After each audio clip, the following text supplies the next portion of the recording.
광주 전남 코로나19 일일 확진자 수가 이틀째 3,000명대를 기록하는 등 재유행이 사실상 시작됐습니다. 집단 감염도 속출하고 있습니다. 전라남도가 민생 안정 대책을 발표했지만 농업 분야 지원 대책을 보면 농업계에 도움이 될지 의문이 일고 있습니다. 전남이 귀촌인들로부터 외면받고 있습니다. 지난해 전남의 귀촌 가구 증가율은 전국 평균에 크게 못 미쳤습니다. 오늘 영암의 한 대형 병원에서 변압기 폭발로 전기 공급이 끊기면서 환자들이 큰 불편을 겪었습니다. 여러분 안녕하십니까? 목포 MBC 뉴스데스크입니다. 광주 전남 코로나19 일일 확진자 수가 이틀째 3,000명대를 기록했습니다. 병원과 군부대에서 집단 감염이 발생하는 등 재유행이 본격화되고 있습니다. 김진선 기자입니다. 전남의 한 병원. 직원과 입원 환자 등 90명이 코로나19로 확진됐습니다. 160여 명이 입원한 병동을 오가던 외부 간병인이 확진 판정을 받은 건 지난 15일. 엿새 만에 같은 병동의 입원 환자 절반 이상에게 빠르게 확산됐습니다. 대부분 4차 접종까지 마친 상태여서 증상은 심하지 않았지만 전파력이 강한 BA5로 추정되는 만큼 확진자는 더 나올 전망입니다. 갑자기 전파가 되는 거죠. 가열 증상을 빼니까. 빈병동이 하나 있어서 그 병동을 하영원에서 이제 치료병동으로 전환을 시켜서 장성의 한 군부대에서도 일주일 만에 160명 이상이 확진되는 등 잠잠했던 집단 감염이 다시 터져나오고 있습니다.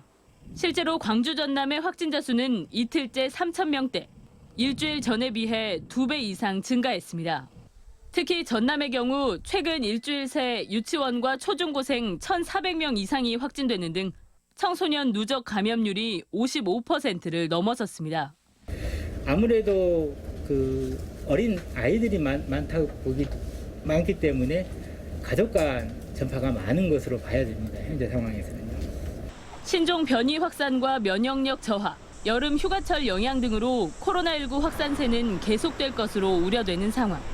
방역 당국은 이번 재유행의 정점을 8월 중순에서 10월까지로 보고 병상 확보 등 의료 대응 체계 재정비에 들어갔습니다. MBC 뉴스 김진선입니다. 올여름 휴가 시기는 7월 말에서 8월 초를 가장 선호하는 것으로 나타났습니다. 한국교통연구원에 따르면 휴가 시기는 7월 30일에서 8월 5일 사이가 17%로 가장 많았고 8월 20일 이후는 15%, 7월 23일에서 29일에 13%로 뒤를 이었습니다. 교통수단별로는 승용차가 91%로 가장 많았고 선박은 0.5%로 가장 낮았으며 여행지로는 동해안권이 24%, 남해안권 18%, 제주권 12%, 서해안권이 10%로 나타났습니다. 한국섬진흥원이 설립 이후 처음 열리는 8월 8일 섬의 날 행사 준비에 나섰습니다.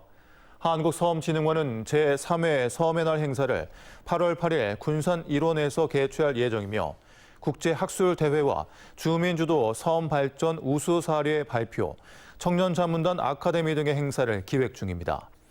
또 일본의 섬정책기구인 이도센터를 초청하고 일본 대사 초청 행사도 예정하는 등 세계 첫 섬 전문 연구기관의 위상을 널리 알리겠다는 계획입니다. 전라남도가 민생 안정에 568억 원을 긴급 투입하겠다고 발표했습니다. 하지만 농업 분야 지원 대책을 보면 실제 생산비 폭등 때문에 힘겨운 농업계에 도움이 될지 의문입니다. 양현승 기자입니다. 전라남도가 긴급 민생 대책을 내놨습니다. 물가 민생 안정에 쓰겠다는 예산은 568억 원. 이 가운데 51%인 290억 원이 농업 분야 예산이지만 농업계가 효과를 체감할 수 있을지는 미지수입니다. 농업 분야 예산 가운데 92%가 면세유 상승 금액의 50%를 10월까지 지원하는 데 쓰입니다. 하지만 면세유 수요는 지금보다는 농사가 대규모로 시작되는 봄과 난방이 이루어지는 겨울철에 집중돼 있어 시급성이 떨어집니다. 면세유도 보존을 해야 될 측면이 있지만은 시급성을 요하는 것은 이제 농자재 가격이 다 폭등을 하다 보니까 농자재에 있는 거고 가장 폭등하고 있는 게 이제 비료 가격이죠. 농민들은 농자재 가격 상승으로 생산비가 커지고 있는데 정작 생산비 부담을 덜어줄 방안은 긴급 민생 대책에서 빠졌습니다. 당장 한 달 뒤 시작될 밭작물 농사에 필요한 비닐, 농약 등 농자재 값이 농민들의 가을 농사를 주저하게 만들고 있습니다. 앞으로 이제 마늘, 양파 준비를 하셔야 되니까 뭐 비료라든지 비닐이라든지 그런 걸 많이 찾겠죠. 전체적으로 한 20-30%는 다 올랐다고 보시면 될 것 같습니다. 나머지 농업계 긴급 대책은 직거래 장터와 판촉 기획전 등 소비 진작 행사뿐. 앞서 지난 5월까지 전라남도는 8차례의 직거래 장터를 열어 쌀뿐만 아니라 김치, 버섯, 고구마, 굴비 등 특산품을 팔아 5억 1,400만 원의 매출을 올렸습니다. 한 차례 평균 6천여만 원어치를 판매한 꼴이어서 전라남도가 말하는 가격 안정에 도움을 줄 수 있는 것인지 의문입니다. MBC 뉴스 양현승입니다. 지난해 전남의 귀촌 가구 증가율이 전국 평균에 크게 못 미쳤던 것으로 조사됐습니다. 전남에서 농업을 해보겠다는 사람은 늘고 있지만 귀촌인들은 기대만큼 빠르게 증가하지 않고 있습니다. 조현성 기자입니다. 장성에서 블루베리 농사를 짓고 있는 노동영 씨는 귀농 7년차 농부입니다. 인근의 또 다른 귀농인 김옥성 씨는 부부가 함께 친환경으로 포도를 키우며 농촌 마을에서 새로운 삶을 일궈가고 있습니다. 두 사람 모두 아무 연고가 없었지만 귀농 정책이나 예비 귀농인을 대하는 공무원들의 태도에 끌려 장성 군민이 됐습니다. 좀 조기 퇴직을 일부러 했죠. 또 이제 대학 사정도 있고. 그래서 조기 퇴직하면서 준비를 하는데 제가 이제 시골 태생이라 본래 그래 시골 가서 뼈를 묻자 이제 그 생각으로 좀 여기저기 좀 알아봤었죠. 어렵지 않았나. 여기가 본거지가 아니고 뭐 가족이 있다거나 이런 게 아니니까 완전히 외지인으로 들어오니까. 두 사람처럼 귀농이나 귀촌을 통해 전남으로 유입되는 인구는 매년 4만 명 안팎입니다. 인구가 줄면서 소멸 위험 지역으로까지 불리는 전남으로선 인구 순유출 규모를 줄여주고 고령화도 낮춰주는 귀농 귀촌인들이 크게 반가울 수밖에 없습니다. 문제는 전남이 귀농이나 기후지로서는 인기가 높지만 농업이나 어업을 생업으로 하지 않은 채 보다 쾌적한 주거 환경이나 여유로운 전원 생활을 좇아 농어촌으로 이주하는 귀촌인들로부터는 상대적으로 외면받고 있다는 점입니다. 실제로 지난해 전남의 귀농 귀여 가구수 증가율은 전국 평균을 웃돌았으나 귀촌 가구수 증가율은 전국 평균을 크게 밑돌았습니다. 한국은행 광주전남본부는 귀농 귀촌인의 안정적인 유입과 정착을 지원하기 위해 정주 여건 개선 등의 노력과 함께 각 시군별로 보다 내실 있는 귀농 귀촌 관련 통계를 낼 필요가 있다고 제안했습니다. MBC 뉴스 조현성입니다.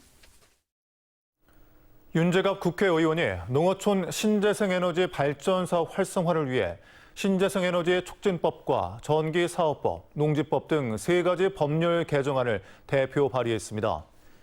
개정 법률안은 자경, 임차농 등이 경작하는 10년 이상 유휴 농지에 신재생에너지 발전소를 설치할 수 있도록 하고 지역 주민 70% 이상 동의 등 주민 참여형 사업에만 발전 허가를 내주는 것을 제도화한 것입니다. 전남도 의회 이현창 의원은 매년 집중호우로 인한 주민 피해가 발생하고 있다며 전라남도에 하천 기본 계획을 마련하고 예산 투입을 늘릴 것을 촉구했습니다. 전남 지역에는 지방하천 556곳을 비롯해 시군이 관리하는 소하천 2,800여 곳 등 총 8,125km에 달하는 하천이 있지만 대부분 하천 기본 계획이 마련돼 있지 않습니다. 영암의 한 병원에서 변압기 폭발로 정전이 발생했습니다. 비상 발전 시설이 가동되기는 했지만 병원 대부분 시설의 전기 공급이 늦어지면서 환자들이 오늘 낮 폭염 속에 큰 불편을 겪었습니다. 박종호 기자입니다. 영암의 한 병원입니다. 복도 끝 비상구 표시만 불이 켜져 있을 뿐 낮 시간대인데도 실내가 캄캄합니다. 병원의 전기 사용량을 계측해 한전에 보내주는 장비와 변압기가 손상되면서 전기 공급이 끊겼기 때문입니다. 남청이가 있느니 뭐팍 노래. 그래서 남청이 나가보라 그러더니 저 변학기 나가보자. 비상 발전기가 가동되면서 중환자실 등에는 전기가 공급됐지만 일반 병실 등 병원 대다수 시설에는 전기 공급이 중단됐습니다. 30도가 넘는 폭염 속에 입원 환자들은 병실을 나와 병원 복도 등에 머물러야 했습니다. 환자들이 언제 그걸 더울 것 같다. 그러니까 밖에 나왔어. 또 코로나19 백신 등은 인근 보건소로 긴급히 옮겨지기도 했습니다. 병원과 한전 측은 이번 정전 사고 원인을 두고 상반된 입장을 보이고 있습니다. 그 사람이 지금 계량이 갈고 20분도 안 돼가지고 지금 전기가 다 나와버려가지고. 그러니까 원인은 MOF랑 파워 퓨즈가 소선된 걸로. 변압기 폭발에 이어 정전까지 이어지면서 입원 환자들은 불볕더위 속에 3시간 가까이 불편을 겪었고 병원 진료에도 일부 차질이 빚어졌습니다. MBC 뉴스 박종호입니다. 2년 4개월 만에 국제선 운항이 재개된 무안국제공항에서 전라남도와 한국공항공사 관계자 등이 참석한 가운데 축하 행사가 열렸습니다. 무안국제공항에서는 오늘부터 무안다낭 전세기가 10월 29일까지 주 2회 운항하는 등 7월 중에 4개 항공사가 5개 노선 주 28편의 국제선을 운항할 예정입니다. 한국공항공사는 무안공항 국제선 운항에 대비해 여객 편의시설과 상업시설을 점검하고 주차장 확장과 컨베이어 벨트 공사 등을 완료했습니다. 오늘 오후 2시쯤 서해안고속도로 목포 요금소 인근 야산 절개지가 무너지면서 흙과 돌 등의 도로를 덮쳐 한때 심각한 교통정체가 빚어졌습니다. 한국도로공사는 추가 붕괴 사고를 막기 위해 오는 22일까지 일로 나들목에서 중림 나들목 목포 방향 구간을 전면 통제하기로 했습니다. 한편 이번 사고는 최근 전남 지역에 쏟아진 비로 인해 야산 경사면 바위가 무너진 것으로 파악됐습니다. 광주 북부경찰서는 지난달 14일 새벽 5시쯤 북구 석곡동의 한 농막에서 냉장고에 있던 빵과 음료수를 훔치고 70대 농장 주인을 수차례 폭행한 혐의로 40대 남성을 붙잡아 조사하고 있습니다. 일정한 거주지가 없는 이 남성은 경찰 조사에서 배고픔에 범행을 저질렀다고 진술했습니다.